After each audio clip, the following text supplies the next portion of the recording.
इतिहास को हम भूल नहीं सकते हैं, और वो भी ऐसा इतिहास जिसका आज तक भुगतना पड़ रहा है देश को। मैंने अलग से अपना कोई मत नहीं रखा इसमें। जब हम इतिहास का बात करते हैं तो उसमें ओपिनियन कुछ नहीं होता है, उसमें फैक्ट्स देखना पड़ता है, हकीकत क्या है। तो आज जम्मू कश्मीर जिस तरीके से 75 साल तक हमारे लिए एक बहुत बड़ा समस्या बन करके रहे हैं, और साथ साथ में कितने लोगों ने कुर्बानियाँ दी, देश के कितने संपत्ति, कितने हमारे रिसोर्सेस, कितने जाने चले गए उस भूल की वजह से। और ये भूल छोटा मोटा भूल नहीं है, बहुत बड़ा भूल था। और उस भूल को जो मिटाने का प्रयास भी किया जा रहा था और एक अलग से नैरेटिव देने का कोशिश किया, उसको सही करना ज़रूरी है।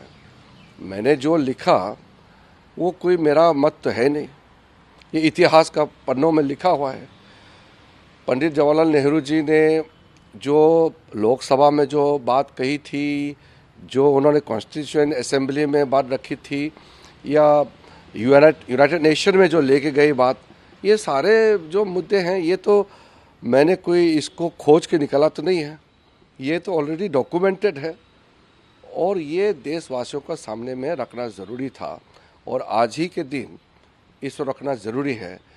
उन परिवारों को सोचिए जिन्होंने अपने सब कुछ गंवा दिया, देश के वो संपत्ति, देश का वो जो नुकसान हुआ, उसका आप हिसाब अंदाज़ा नहीं लगा सकते हैं। और इसको जो लोग उस पार्टी के और उस नेता को अपना नेता, अपना पार्टी मानते हैं, वो हो या कोई और हो, सच तो सच है, सच को छुपाए नहीं जा सकते। इसलिए सच को मैंने देश के सामने में रखा है। एक कानून मंत्री हिसाब से भी नहीं, एक भारतीय होने के नाते भी भारत के इतिहास को हम नहीं भूल सकते हैं। इतिहास हम अपने हाथों से हम बदल नहीं सकते हैं। इतिहास तो जो है, उस इतिहास को सिर्फ लोगों के सामने में रखना था।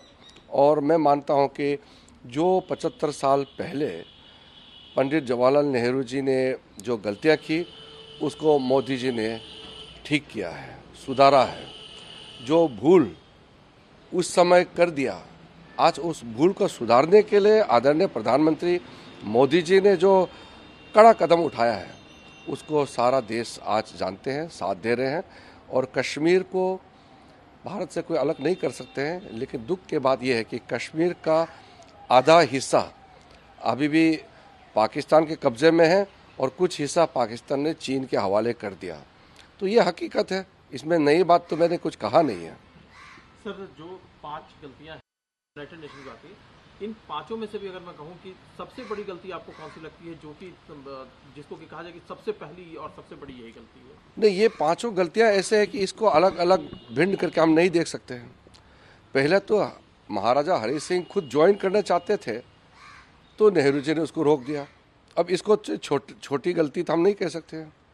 फिर उसके बाद में जब वहाँ पाकिस्तान के लोगों ने जब अटैक किया, अपना रूप बदल करके अटैक किया, उस समय भी नेहरू कह रहे थे कि नहीं आना चाहिए।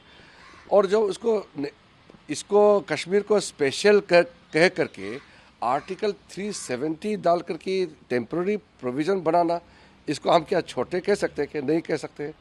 या जो इसको, जो ये घर का मामला है, इसको वो यूनाइटेड नेशन में ले गए और अंतर्राष्ट्रीय विवाद मुद्दा बनाया, इसको क्या हम छोटे गलती कह सकते हैं? कि तो इसमें छोटा कोई है ही नहीं है। ये 5 ब्लंडर ऐसा है जिसका कीमत आज भी चुका रहे हैं। लेकिन अच्छी बात यह है कि मोदी जी ने सुधारने का जो प्रक्रिया शुरू कर दिया है। अब आगे जा कर के कश्मीर में शांति भी आएगी।